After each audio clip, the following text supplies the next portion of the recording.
Welcome to the Going North podcast, where we will deliver you tips and techniques to advance yourself in anything you decide to do in life. I am your host, Brightmon, and every Thursday I will interview authors, especially self-published ones from various walks of life, who will deliver you information and inspiration to help you charge forward.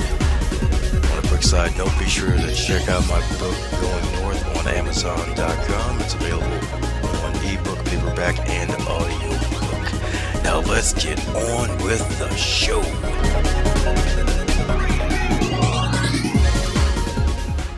And today on the Going North podcast, we have, you guessed it, another author, but not just any author. We've had some millionaires, we had some TEDx speakers, we've had some teachers and educators, and it's no coincidence that this guy fits many of those categories, if not is going to fit him in the very near future. This wonderful gentleman right here is an award-winning author, speaker, and educator who shares some real-life lessons and inspiring stories. And this wonderful guy right here has written quite a few books, and they're all award-winning books. I even have one of them in my hand right now titled A Sprint to the Top, How to Win the Game of Life. And this wonderful guest right here is going to drop some gems to help you win your game of life. And you're probably wondering who I got right here. I got none other than the one, the only, Danial Blanchard. How are you today, sir? Wonderful, Dom. I appreciate that great introduction. It's kind of funny. Every time I get those introductions, sometimes I almost wonder who they're talking about, and then they remind me that they're talking about me. So I'm like, dang, that's pretty cool. You know, I'm having some good success out here, busting my butt, working hard, trying to get things done, trying to take care of people, help people out, lead through service, you know, be an inspirational leader, doing all those things. A lot of good things have also been happening in my life. And if you don't mind me just saying this real quick, I just recently also became a best-selling author, so I'm pretty pumped about that too, being a best-selling author and an award-winning educator and award-winning speaker. So a lot of things have been going good, and I've been very fortunate that I've been put in places where I could do a lot of good for a lot of people. So thanks, Don, for bringing me on your show. I really, really appreciate it. Oh, my pleasure indeed, and congrats on bestseller status. That is no easy feat because a lot of folks write books, and they publish them, but they don't make it to bestseller status. That's true. Very true.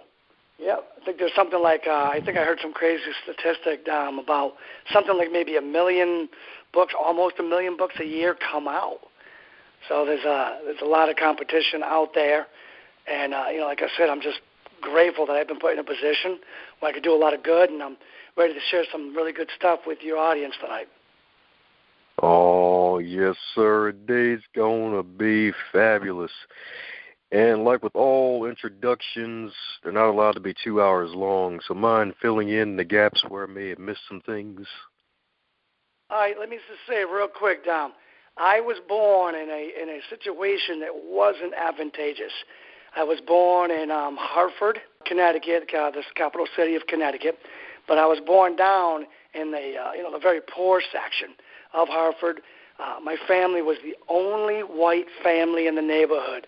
So every single day, you know, I'm just a little boy, not even in school yet. So you got to figure that's less than 5.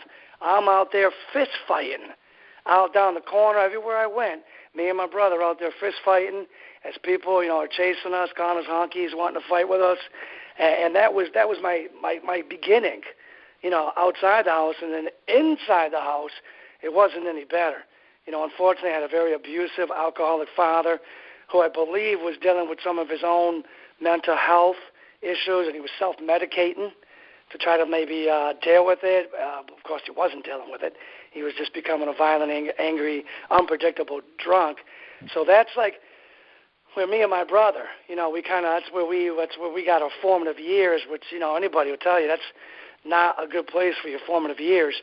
But just if I can fast forward real quick, those years actually did some good because they put like a little fire in me, put a little fight in me, and allowed me to take my skills and that little fire in my belly and apply it to other things. I mean, I eventually became a 2-time junior Olympian wrestling coach, state champ football, all that stuff. 10 years later, 2-time junior Olympian wrestling. The first one was the athlete. The second one was 10 years later was the coach. And then from there I was able to, do stuff in the Army, double veteran, Army and Air Force. I was able to become an award-winning educator in some of Connecticut's toughest schools. The largest inner-city high school in Connecticut is in New Britain. That's why I've been working for a while. So I was able to become an award-winning author there. Educator there. Then became an award-winning author, award-winning speaker. And I got 5 beautiful children of my own that are still kind of young down.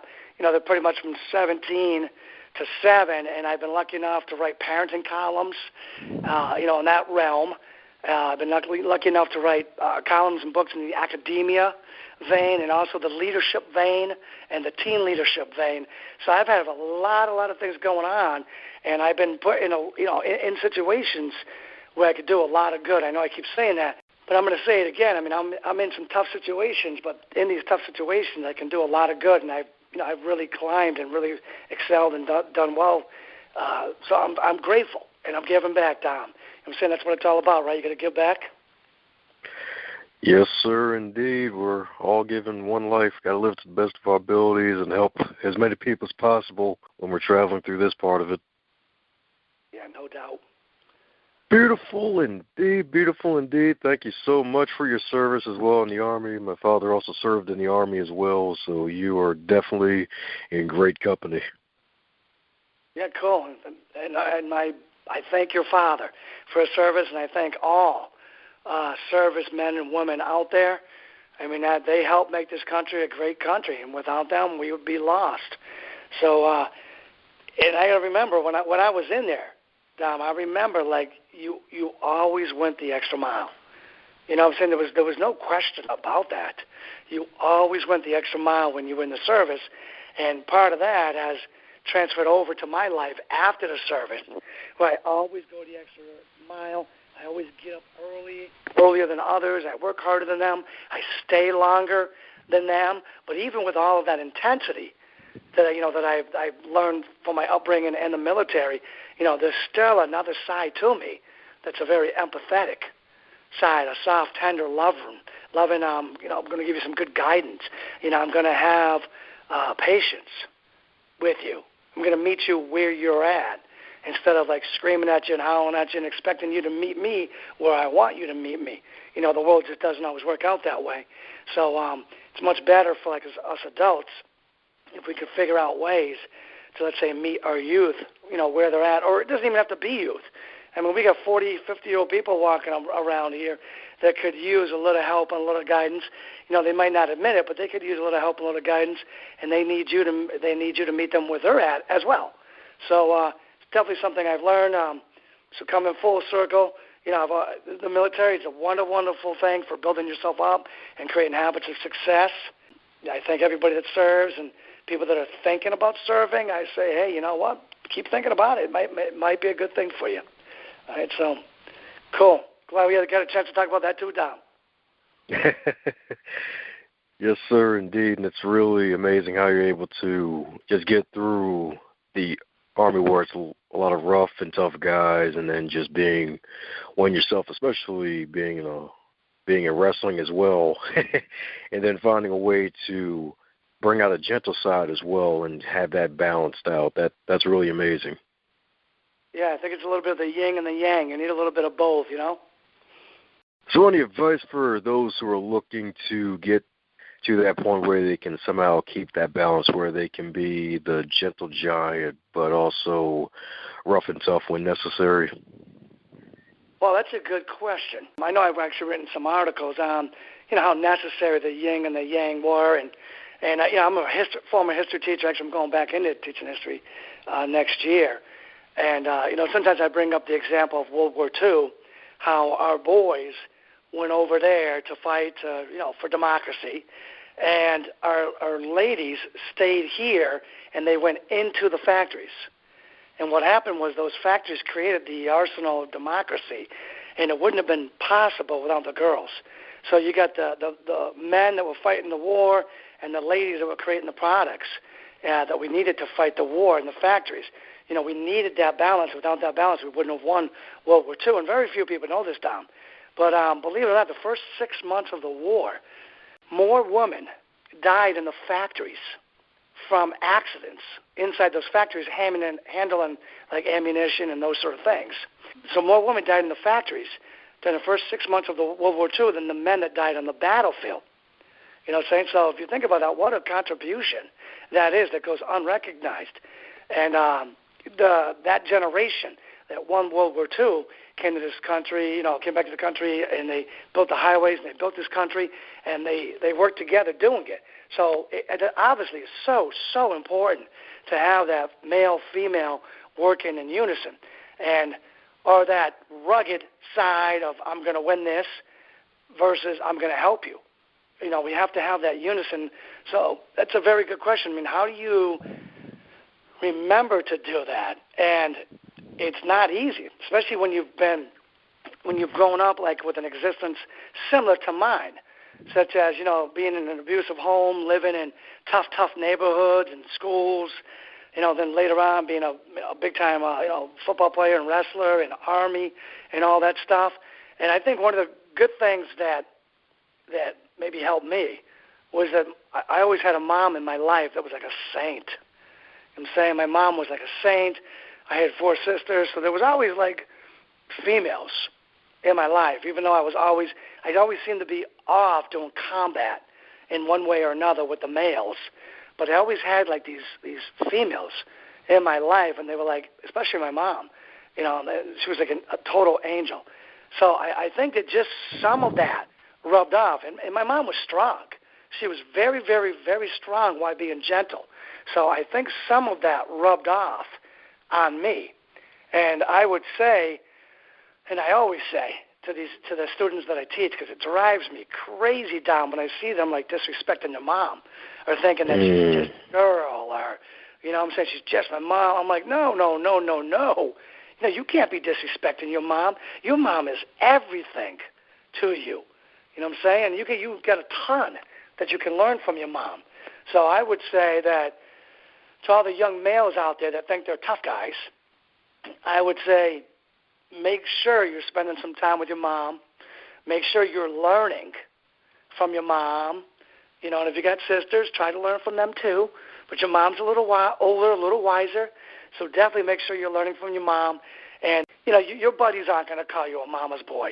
They're not going to do that. That's like an unfounded fear. And if they do that, they're just joking. You know what I'm saying? No big deal, whatever. Learn from your mom. Have some of your mom's goodness rub off on you. And if you just happen to be in one of those homes where, unfortunately, your mom is not able to do that, then I would say look for maybe another older female that has a lot of wisdom and a lot of strength and a lot of, let's say, softness or caring, nurturing. It could be one of your teachers. Maybe it's a coach. Somebody. Maybe it's the cafeteria lady. You know what I'm saying? Look for somebody like that who you can learn a few things from, because there's definitely a few things that I've learned over the years, Dom, is that our ladies, and I know I showed you, I talked about the World War II example, but our ladies are very, very strong, and yet they have that nurturing side to them that us men can definitely benefit from. And I think some of our best men know that and practice that, both sides. The very strong, rugged, but also then like the nurturing and the empathetic, and I'm going to help you. You know what I'm saying? So, yes, I hope that kind of answers your question. Yes, sir, it does. Just really just channeling the wonders of just having a wonderful mom in your life, and just making sure you rub off some of the good stuff that she does, and making sure that you always respect her, even when she may be going through a time where she doesn't show any love to you, because there are some moms out there, sadly, that really speak negativity into their children. So it can be hard, but there's still deserves that respect. Yeah, and sadly, Donnie, a lot of kids are living in homes like that. Maybe they're living with a father like mine. So if you're living with a father like mine, then you need to maybe go find a couple others, go play sports, get a great football coach, wrestling coach, basketball coach, whatever. Find somebody. And if you have a mom that's unable.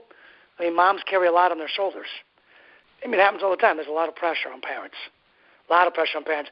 That's why I named my first few books, I named them the Granddaddy's Secrets Teen Leadership Book Series, because I recognized all the pressure that's on parents out there, and especially younger parents. Holy, I don't know how younger parents do it. You know, I was like 28 when I got married and 32 when I had my first kid, and wow, I feel like I had the weight of the world on my shoulders. So there's an incredible amount of pressure on parents, and what I like to see is I kind of like to see the extended family where you got, let's say, the grandparents who have already been through this and are, you know, now have many years of wisdom to share, and they don't have to go running out the door to go work 2 or 3 jobs to put food on the table for you. You know, maybe your mom's doing that, maybe your mom and dad's doing that, but your grandparents aren't. You know, and they don't even have to be blood grandparents. It could just be the old couple next door, whatever. You know, they're not running out working 2 or 3 jobs trying to support you, so they got the time.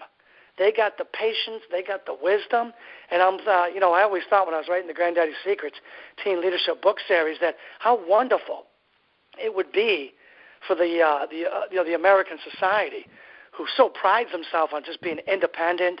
How wonderful it would be to bring back in that extended family and have those grandparents around that can be nurturing and patient and wise and help our young people, and especially our young males who are going through very difficult times, so challenging times for so many of them. And so many of them don't have father figures. And if they do have father figures, like I said, they could be working 2 or 3 jobs, or they could just be absent. Who knows? Maybe they could be at the bar every night like my dad was.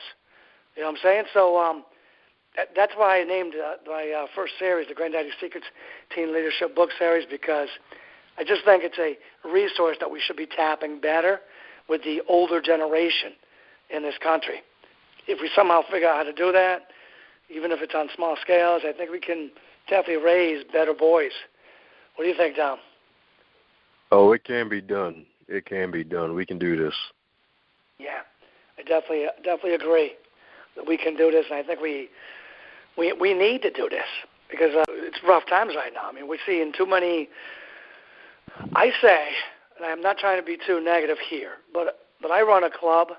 Well, it's not more than a club. It's an after-school program of the Man Up program with Eddie DeJesus over at the New Britain High School.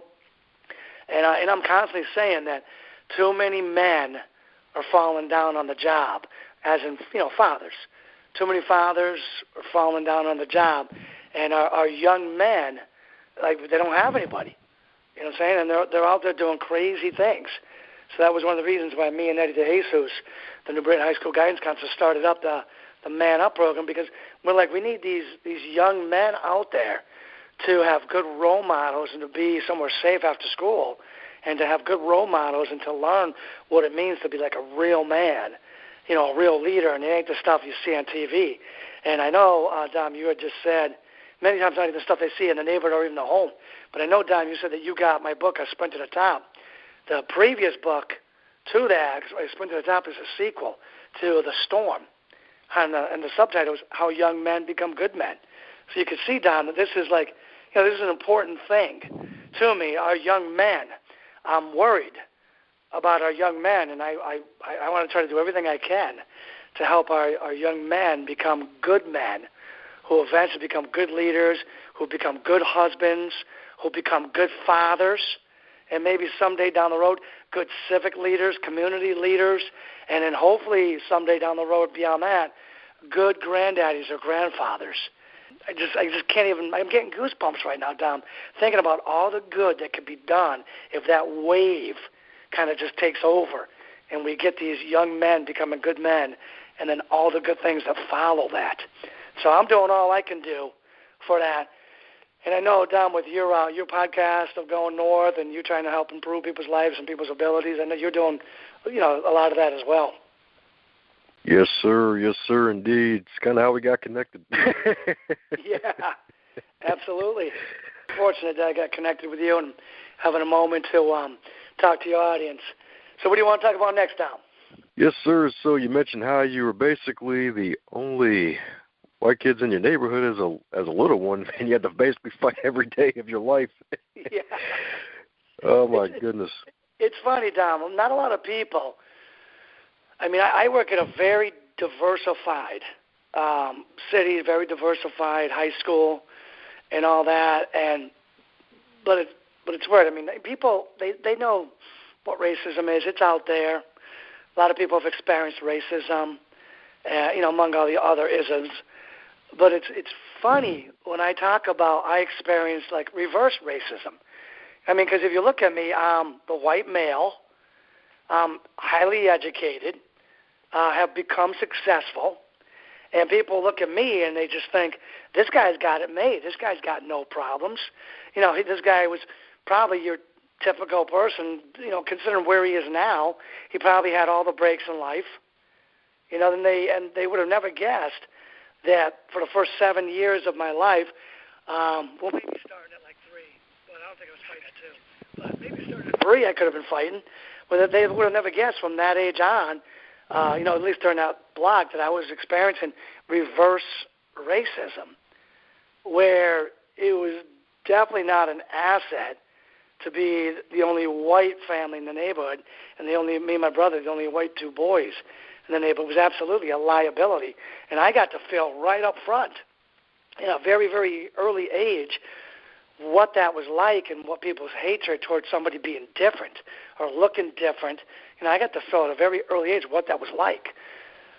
And then many years later, I caught a break for a while because I played sports. And when you're in sports, you got one common goal, that's to win the football game.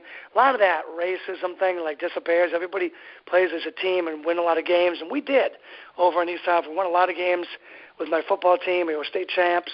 I won a lot of matches and meets with my wrestling team over there. Then I went to the Army, and it was the same thing. You had one similar goal: defend your country, defeat the enemy. And a lot of that racism wasn't there. So I had a nice stretch between playing sports and being in the Army, where I didn't feel the racism again that I started my life off with, and the hatred of people who look at you and see something that's different, and maybe it's something scary, who knows. But the funny thing is, Dom, is when I became an inner city school teacher, it started all over again, because I was walking into classrooms where I was the only white person walking into the classrooms. And for the first few years of me teaching, I had kids constantly calling me cracker, honky, all that stuff. And it was like I was 5 years old again, back in the reverse racism sort of thing. And that's what I was dealing with. Now, that doesn't really happen today. I've become a really good educator, and I've become really good at talking to kids to the point where they don't care that I look different than them, because I built those relationships with them. They know I care about them. They know I'm helping them improve their life. And Dom, I'm doing something that's not easy, but I think it's so, so important. And when we talk about leadership, I don't hear enough people talking about a thing that I like to call inspirational leadership. I'm saying when you inspire people, it doesn't matter if you look different than them. I'm saying it doesn't matter if you have a different religion, different color here, different color skin. None of that matters. When you inspire people, people want to be more like you. Thus, they're more willing to follow you. So then you're a leader because people are following you. And I've always worked on that inspirational leadership thing. Some people may say, well, isn't that kind of like lead by example? And yes, in a way. It's called lead by example, but there's a lot more to it. You got the whole get up early, work harder than everybody, stay there later, let everybody, sort of like the military again, Tom. People are going to see how hard you're working, how successful you're being. And when you got that kindness side and empathetic side to you, people just latch onto you. People are just inspired by you. So I don't know exactly where my life just started, but it feels to me like it's just always been there. I'm like, if I succeed, then I'm inspiring other people to succeed. And if I'm inspiring other people to succeed, I'm being a good leader, and I'm helping other people because they're inspired. I'm helping other people succeed more, get more of the things they want in life, thus be happier, thus be willing to look a little more easily beyond other people's differences and now be willing to help others succeed as well. Sort of like a pay it forward sort of thing.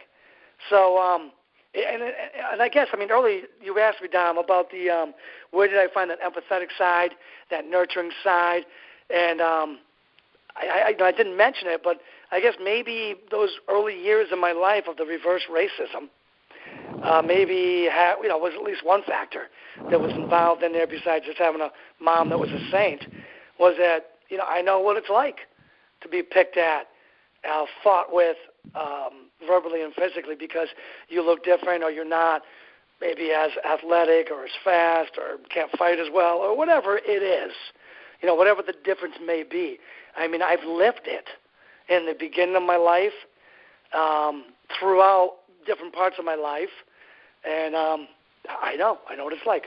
So I guess maybe it makes it easier for me to build those relationships with people and have that nurturing side that runs parallel to that rugged, I'm going to win side that many of us men have. That's what I'm thinking. What do you think, Tom? I think it's true indeed, and that really does make sense to bringing that side out. And that actually was going to tie into a follow-up question with what do you think is the best way for those out there, some of those adults who may look at some teenagers and be like, I don't want to talk to them. They don't want to listen to me. I'm just some guy working a 9 to 5. What advice would you give to them for those who may be a little apprehensive or even scared to approach some teenagers and just give them some advice or just listen and hear them out? Yeah, I'm glad you brought that up, Dom, because in my Granddaddy's Secrets teen leadership book series, I bring that up a lot. And I'm usually talking about, let's say, grandparents, senior citizens, the older generation. But, I mean, it makes a lot of sense to tie in, let's just say, grown adults as well. And what I'm going to say is, regardless of how old you are, whether you're a mid-age adult or you've already retired, the thing is, our kids need you. They do. They need you, and they need you desperately. One, they're afraid to tell you. Some of them may be naive and don't think they need you. And there's other various reasons, why grown adults, let's say the senior citizens or the grandparents in our lives, just go, forget it. It ain't worth it. They'll walk right by a kid. This is a little bit of a two-way street because you got the young, which is many of them are so, they're so naive that they don't know that they need, the older adults, especially the really older adults. And then you got the older adults have been jaded a little bit, and they're going, why bother? And it's like, what do you mean, why bother? What, are you putting yourself out to pasture? You can't put yourself out to pasture. You know what I'm saying? You have to bother. These kids need you, and you carry a ton of value inside of yourself that should be shared. You've got experience. You've got wisdom. And as I said, you've got value, lots and lots of value. You're just going to tie that up somewhere, not share that with a generation of kids that are sometimes afraid to go to school because our society is so misguided, it's so violent at times. They need you. So, again, like I said, originally when I talked about this, I was always talking about grandparents or older people saying that these kids need you. And if they're too naive or too young to know it, get in there and do it. If they shoot a wise remark at you and disrespect you, whatever. You're the adult. They're the kid. You can get beyond that, and you can win that kid over if you're willing to just do adult things. And, what I'm saying, have adult maturity, have social, emotional intelligence, and saying, all right, whatever. I get what this kid's saying, but I'll come back tomorrow and talk to this kid again tomorrow. You know what I'm saying? And I won't have, like, a mean look in my face or an angry look or any of that stuff. And sooner or later, this kid will come around. And I think that our society desperately needs this dynamic to happen. Our young people need our older people so bad, and yet both sides of the equation are not making enough effort to do it. And when they get the slightest resistance or the slightest something is different, and it doesn't feel right, it doesn't feel like it fits here, both sides give up. Both sides give up too easily. And I guess in some ways, I'm still going to hold high expectations for kids because I know they can do way better than they're doing. But I guess in some ways, I can sometimes give them the benefit of the doubt of giving up maybe a little too easy. But when it comes to the adults, like I just said, you're the adult. Don't give up so easily.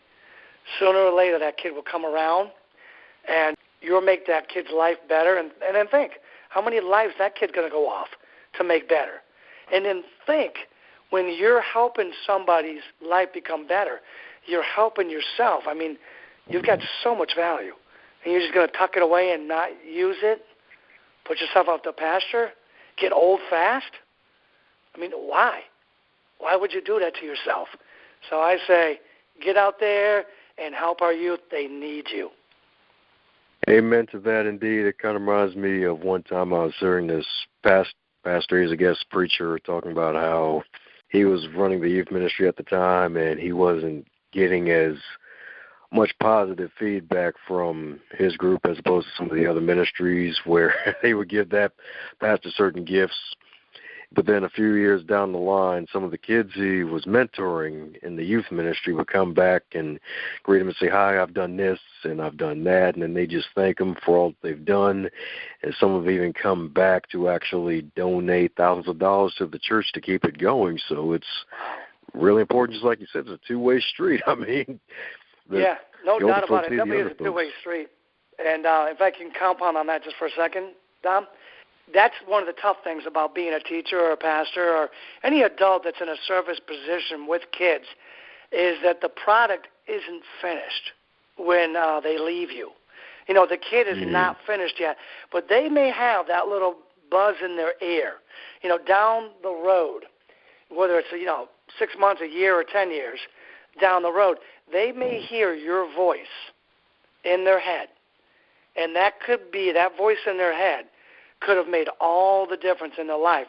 Except we'll never know that while they're sitting in front of us in our classrooms or while we're coaching them or being their pastor or whatever other leadership position you may be in that's working with kids.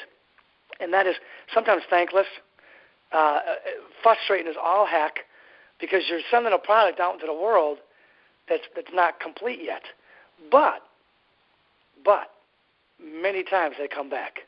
So I was so glad to hear that, Dom, how you said that they came back. I remember just maybe 2 years ago, I had a kid that walked into my room, a kid I had 2 years previously. He just walked right into my room, and he high-fived me, Mr. Blanchard, how are you?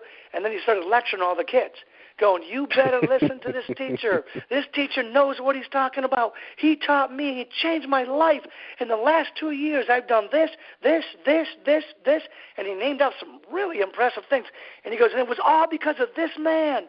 He's like, I knew nothing before I met this man. And he goes, now you better listen to this man, because I'm going to be back in 2 more years telling all you guys all the other things that I've done now. then he just nice. high-fived me and stormed out of the room.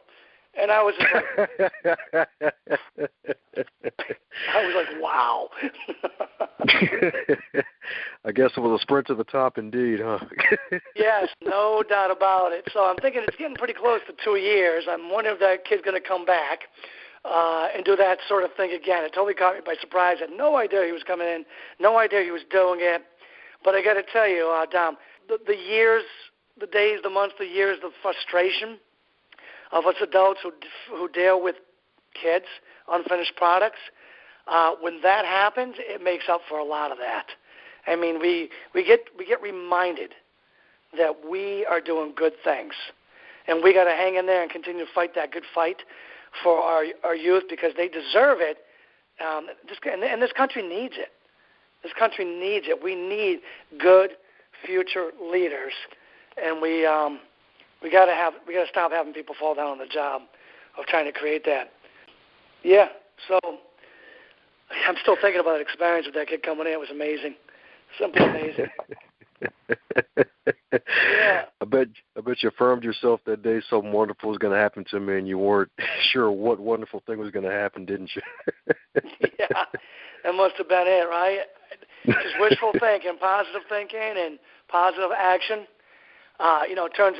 turns things into that way. And if I can jump on a little something that I talk about many times with my books and my speeches, is the whole concept of luck. That kid didn't just by luck come back into my class and put on that performance. I mean, I had no idea that kid was going to do that. I didn't even know he was back in the area. But what happens is, I want to say this again, that didn't happen by luck. There was a lot of things I did to prepare myself to be the kind of person that would have that kind of influence on him, on his classmates, on his peers, maybe on his teammates or whatever it was, if it was some kind of coaching thing. So I had to prepare. And when the opportunity presented itself, and there I was, maybe some people may find it kind of funny that I'm calling this an opportunity, but when the opportunity presented itself that I was standing in front of a classroom filled with inner-city kids that were underachievers, and there it was. That was the opportunity. That was the opportunity I had, and if I had prepared myself thoroughly and fully, then I was going to be in a position where I could make a difference in kids whose lives many times fall apart after high school, and they get into the system one way or another, whether it's the prison system or not having a job and needing help and all that. But I had the opportunity to make a difference with that kid, and hopefully he's inspiring other kids. So, and this is kind of how it came out. This is how I kind of thought about this when I was writing my Granddaddy's Secrets Teen Leadership book series and ended up writing The Storm, then like a Sprint to the Top, was that I've noticed over the years I found kids like not doing their work or being lazy or just being disruptive. You know, I would talk to them and say, how come you're not doing your work? And they would say something like, I don't need this. I'm going to play basketball in the pros. And I would say something down like, all right, well, what position are you playing on your high school team? And they'd be like, oh, well, I'm not playing on my high school team. I just like shoot some hoops outside. And I'm like, whoa. You know, then I get another kid saying, well, I don't need any of this junk because I'm going to be a music star. And I'd say, oh, cool, so you've probably built like one of those little like homemade in-your-home music studios. You take the egg cartons, you put them up on the walls to make the wall soundproof, and you probably get some pretty cool equipment there when you're doing some pretty cool things. They're like, you know, what's that like? And they go, no, I don't do that. I'm not practicing my music. And I'm like, whoa, so where's the preparation? Not there. You know, you get some kids that, I don't know, they just think that they have some relative in California, which they don't have, but they think they get some relative somewhere that's going to die and just leave them money. You know what I'm saying? I'm like, they just think that somehow they're going to get lucky by doing nothing. And I'm like, no, you only get lucky when you prepare yourself for an opportunity. And so then that's how I came up with, I'm trying to change the whole paradigm of luck. You know, when someone says, ooh, lucky catch or lucky shot, it's like, no, it wasn't lucky catch or lucky shot. That was preparation meeting opportunity. I'm changing the paradigm. You know what I'm saying?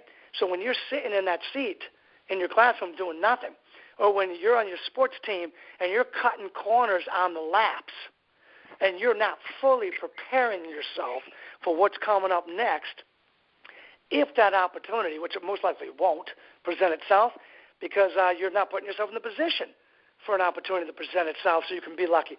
But if that opportunity does present itself, you're not going to be able to capitalize on it anyways, because you just didn't do the preparation that you needed to create your own luck. So that's how over the last several years I've been trying to change down like the paradigm of luck to it's not something where you just sit back and the Easter Bunny brings it to you. You know, it's something where you get up off your butt, get up off that kryptonite couch, you know, take your fingers off those video games. Your thumbs are probably hurting anyways, you know. Get your fingers off those video games and get up and get out and do something. Prepare yourself. You know, maybe it's running extra laps and lifting weights if you're in sports. Maybe it's reading your next book if you're trying to improve your reading level, which is very, very, very important. You know what I'm saying? So I fully agree that we all can create some of our own luck. We just got to remember the new definition or the new paradigm that I've been trying to push is that luck is really preparation meeting opportunity. And I know, Dom, that I've read a little bit about you, heard a little bit about you. I know that this is something that you believe in and something you practice as well.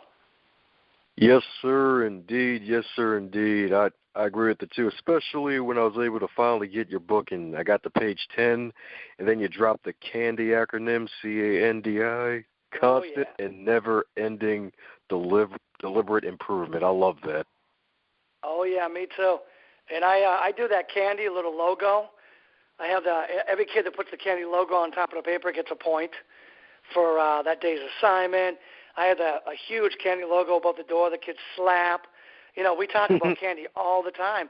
And I always say, listen, if you just CANDI, if you just constantly and, deliberately and never-ending improvement, if you just try to do the tiniest thing every single day, 2 years is going to go by one way or another. In 2 years, if you do what I'm telling you to do, in 2 years, you're not going to recognize yourself because you're going to be so much more successful. Some of your families will be like, whoa, how did you get here? How did you do this? And it was by just tiny, tiny, tiny, deliberate, constant, and never-ending little teeny improvements. That's all it was. It adds up. And, when 2 years go by, they're going to go by. They're going to go by, whether you like it or not. They're going to go by. And what kind of person are you going to be in 2 years from now? So I always preach that. Talk about it in my class. I give out CANDI awards that I tie to certain behaviors in the class that I want, such as kids doing their homework, doing their classwork, showing up on time, being present in class. So I keep these little tallies, these little statistics in class because, kids just love candy, with a Y. So I'm just kind of like riding on that coat bat of the kids' natural love for candy with a Y. And I get kids like all the time. They ask me, they go, hey, mister, do you have any candy? And, they're talking about candy with a Y. So it's like, do you have any candy? And I say every single day, a big, big smile on my face.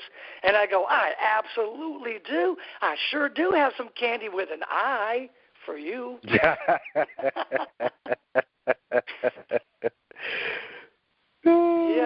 And then they start laughing, and they go, no, mister, I mean the Y. I say, I got the I, candy with an I, and hopefully you do too. That's what we're working on. And it's another great segue for me to talk about these sort of things that can help kids just make tiny improvements in their lives. And for me, it's been a fun yet very impactful way to teach is with the candy. And if any of your listeners out there want to know more about this, they can definitely just zip me like a little email off of my website at danblanchard.net, and I'll explain it to them in much more detail, especially if they're teachers and they want to try to put like a candy system into their class. I've had candy system in my class for a while now, so I can definitely teach them how to do that. I speak on that as well. So just reach out to me, and I'll definitely help you better understand what I'm talking about and share with you what my candy system is. I think it's made a big, big difference in my classrooms. It's motivated kids to start taking a little more responsibility for their own lives. It's helped me build relationships with the students because every single day it's right in their face how much I care about their success, and they're slowly starting to care about their own success as well. So to me, it's a win-win. So again, any of the listeners out there, if you want to know more about it, just definitely reach out to me, jump on my website, and zip me like a little email. Definitely help you out with that. And I'm really glad you brought that up. I always have a lot of fun practicing candy, teaching candy to my students, and just talking about candy with people that are like, what is that? It's like a very interesting thing. What is that? So I'm glad you brought that up, Dom. Oh, yes, sir. Kaizen's been a huge part of my life since 2012, so just had to bring that one up, too. It's really amazing. Yeah, and I feel, Dom, as well, when you're improving your life through, let's say, this candy, or maybe you got something else you call it, self-improvement or whatever it is, but I feel, Dom, when you're improving your life, like, don't you feel like happier when you know you're improving your life? No doubt about it. Yeah. I mean, it's kind of a good feeling knowing that that you're improving your life, that you're taking, like, the initiative. It makes you feel more powerful knowing that you're taking the initiative. And so not only do you feel more powerful, but you feel like happier and friendlier to people and more patient with people.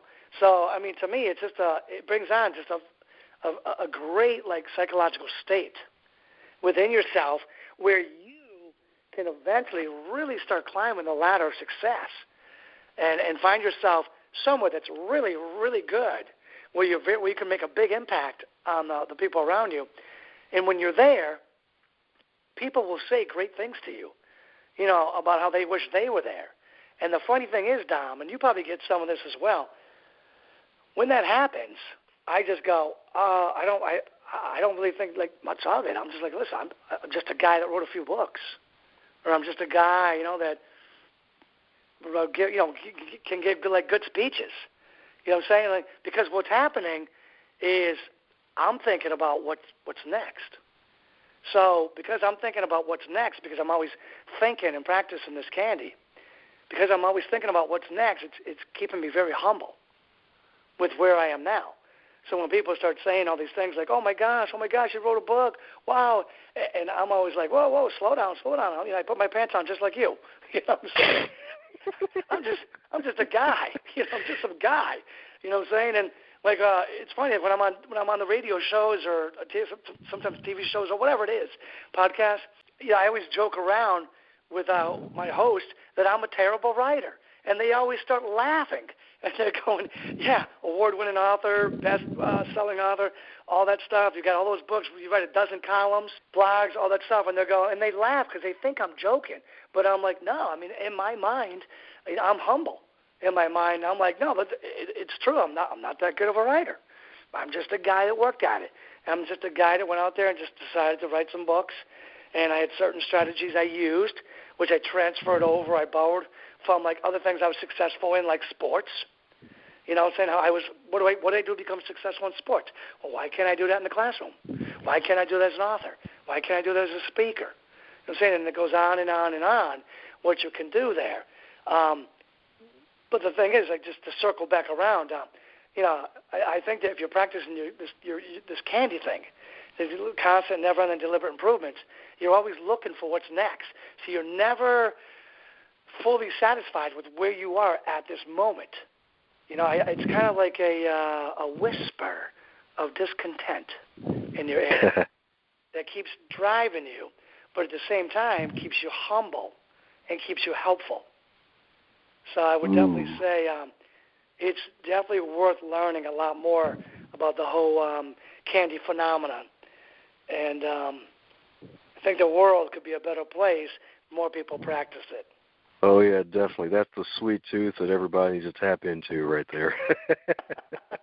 Yeah, and it's so easy to use. Candy with a Y, candy with an I. They go hand in hand. Yeah, that's right. I'm missing you like candy, as Mandy Moore said like over a decade ago. Oh, man. So Dom, you do a lot in the library. Yes, sir. As well, and I'd like to share my thoughts on some of that. Now, for your listeners out there, you probably don't know that I've got 14 years of college that I've completed, and I've earned 7 degrees.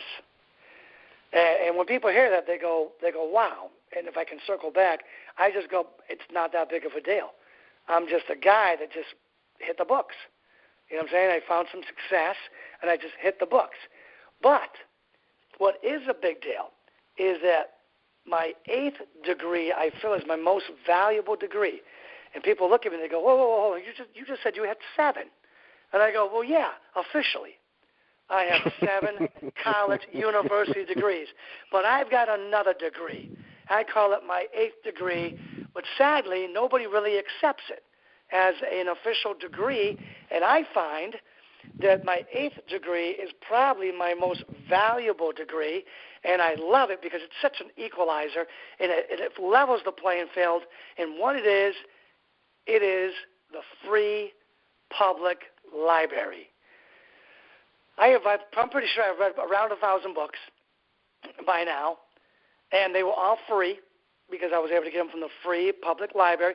So it didn't matter where I came from in life, how much money, how much resources I had, because the free public library was going to teach me to be resourceful through the resources, the free resources they had there. And I feel that the free public library and all those books that I've read over there, and Dom, I know you read tons and tons of books over there, I feel that they have made more of a difference positive difference in my life than my university degrees. Sadly, it's not officially recognized as a degree, and I've read more public library books than I have of college books. So I guess I'm more learned in public library versus university, even though I have 7 of those degrees and 14 years of that. The other thing is that drives me a little crazy, and I was there too, so I get it, is that like I talk to boys about reading, teenagers about reading, and they look at me and they're like, nah, man, that's not for me. And they look at it like it's kind of like a girly thing to do. And I look out in my classrooms, and I see it. I see, like, the girls, they got, like, little books in their book bag that they got from the library or somewhere. And now it's being a little bit more digital, on their phones. A lot more digital books is out there. But I still see the hardcover books out there. And I see it way, way, way more with my female students than I do with my male students. And my male students probably need it more. Matter of fact, they do need it more than the female students, but they're not doing it because they kind of think it's girly. They want to be manly. They want to go out and wrestle on the playground, shoot some hoops, talk trash, whatever it is. They want to be manly. And just reading books is not manly to them yet. And like I said, Dom, I get that because I was there. But then, eventually I got out of that and realized how important books were. And now I don't go anywhere without a book. I mean, I can stand in the line at the post office, I'm reading a book. I'm waiting in the airport, I'm reading a book. You know what I'm saying? I am always reading books, just like you, Dom. I mean, I realize the power of reading books. It's a great equalizer. It's ability to change our lives for the better. And I'm always preaching this message to our young men out there. And they don't seem to be easily grasping it. They're still fighting it off, saying, oh, man, if they don't know me, they go, oh, man, this guy don't know what he's talking about. If they do know me, they start looking at the books a little bit differently and go, I wonder if he's right about this. But as I said, Dom, I know you've read many, many books over there as well, and do you kind of see the same sort of thing?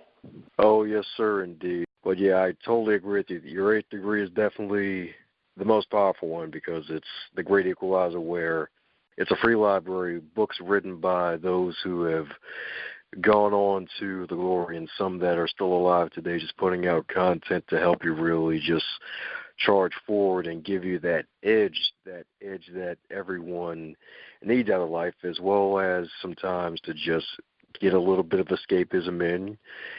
And also, more importantly, just to keep yourself current as well and just getting out there and being the best that you can be by just staying well-read and encouraging others by being that example through inspirational leadership. It's really amazing. Absolutely. And I've always said, Dom, that I believe that readers are leaders. And I preached that for years. But you know what's funny, Dom, is I took the next jump after that when I became a writer. And I did not want to be a writer. And maybe at some point I'll share with you and your audience why I became a writer. But I did not want to become a writer. But after being a writer for a little while, what I was doing, I was continuing to read because you have to feed your mind. But as I was becoming a writer, I started seeing, whoa, hold on here. There's some pretty cool benefits of becoming a writer because now I'm developing my voice, which was a wonderful thing. And so I came up with this new saying. I mean, I already had this saying that I was sharing with my my youth groups, my students, my athletes, and my audiences when I speak. I was already sharing that saying that readers are leaders. And now I was also sharing that not only are readers leaders, but writers are fighters. You know what I'm saying? You have to be. If you're going to put your voice out there, you better be ready to fight. You know what I'm saying?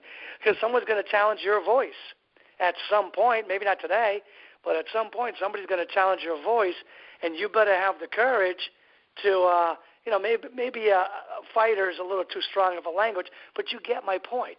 And there's something very brave about writing. There's something very brave and courageous about putting your voice out there for the world to judge. So here it is. Readers are leaders and writers are fighters. So let's get going and let's do them both, right? Let's be leaders and let's be fighters. And I feel very fortunate, that I don't know if I stumbled upon it or how it happened, but it happened. And so now I'm one of those guys. I'm a reader leader and a writer fighter, and like I said, Dom, I know you do that as well. So it just makes a lot of sense. That's right. Not just quarters and dimes either. Yeah, no doubt. So, Dom, what else do you think your audience wants to hear about? Yes, the legendary question that asked just about 99% of the guests. So if you were 25 again in the current year of 2018, but you get to keep all of your knowledge and experience as well as best-selling author status, what advice would you give to yourself? That's a good one. If I was 25, again, I'm 48 right now, so the 48-year-old is going to talk to the 25-year-old me. I think I would say a couple things. One would be to continue to be courageous beyond what I was doing, because at that time, when I was 25, I was a courageous, let's say, wrestling coach. And I could wrestle with the best of them, and I could fight with the best of them. However, I didn't have a lot of confidence beyond that one realm that I was in. I mean, I was just starting to develop confidence in the educational world, because now I'm just starting, I'm getting some educational degrees, so I'm building a little confidence there. But there was many, many, many other places out in the world where I just didn't have the confidence. Like I'd be afraid to go up and ask a girl for a date. I'd be afraid to tell my boss that I thought he made a mistake.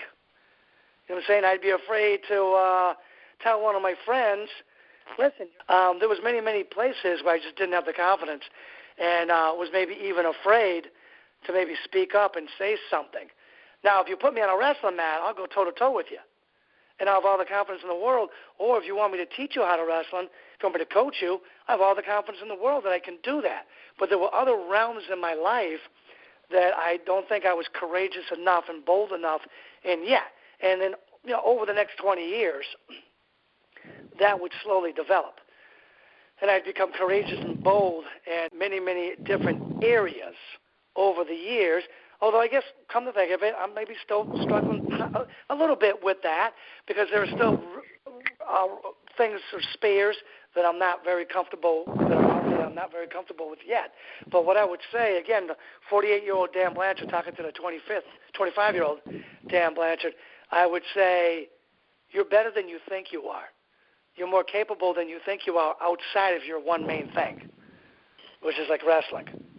There are other areas, other arenas in this life that you can be living fully in, that you're not, because you don't think you're good enough.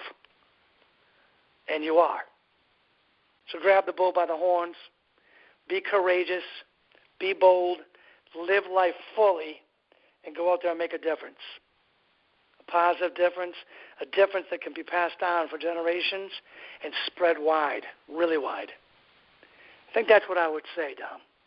Beautiful words indeed, beautiful words. And it's true even with grown-ups too. I mean, even in adulthood, early adulthood, there's still going to be some possibilities and still some areas where it's like you're not as confident in one area as you are in another. We all have that one thing we're really confident in, but there's some other areas where we'd like to be confident in, and we just need to really find ways to overcome that and gain that confidence in it. So that's really, really great that you said that.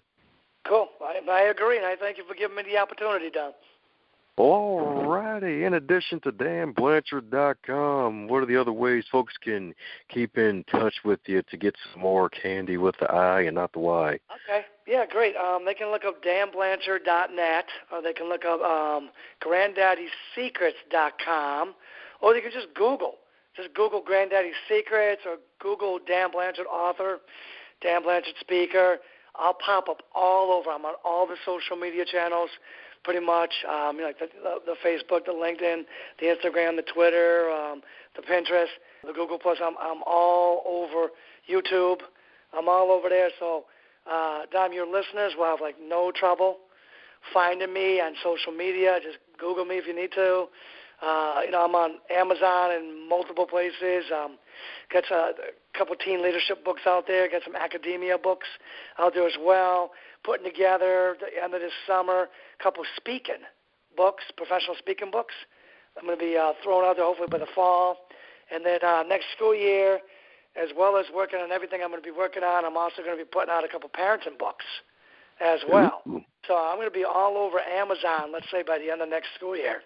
I'll be all over Amazon in a lot of different places. So I'm an easy guy to find, and I'd love your audience to find me and reach out to me, and I'm always willing to help. I always return emails, phone calls, and definitely am willing to help your audience better able to reach their goals and their needs in life. And then thanks again for giving me this opportunity to come and speak on the show and to hopefully make a positive difference in your audience's life. Oh, my pleasure indeed. Pleasure having you. You dropped a lot of gems right there. Oh, my goodness. Writers are fighters. Oh, my goodness. I can't believe Absolutely. I just heard that. That is amazing right there. Yeah, if you think about it, think back about the old days. You think about maybe a little weakling hiding in the corner writing their diary or journal or whatever you want to call it. But that's not true. That's not true at all. Us writers are definitely fighters. So I like that. I live by that. Readers are leaders and writers are fighters. So, yeah, I'm glad you like that. So maybe we can both start using that, Dom. That's right. Maybe one day get on a giant co-author project and go on a book tour and worldwide. Yeah, that'd be cool. Maybe I think we should do it. That's right. From kids to big kids to the gray-haired kids, everybody's invited. That's right. Come on down. We don't bite.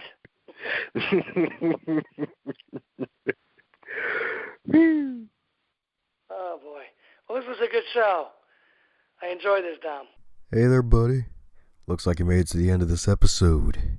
Since you made it to the end of this episode, do both of us a favor and stop being greedy. Stop it right now and share this episode with your friends and your fellow podcast lovers, especially those who have book clubs and want to listen to the authors who write some amazing books. Be sure to check out the rest of the backlog too while you're at it and share all those too. And in order to make the rest of your week the best of your week, remember to advance others, to advance yourself.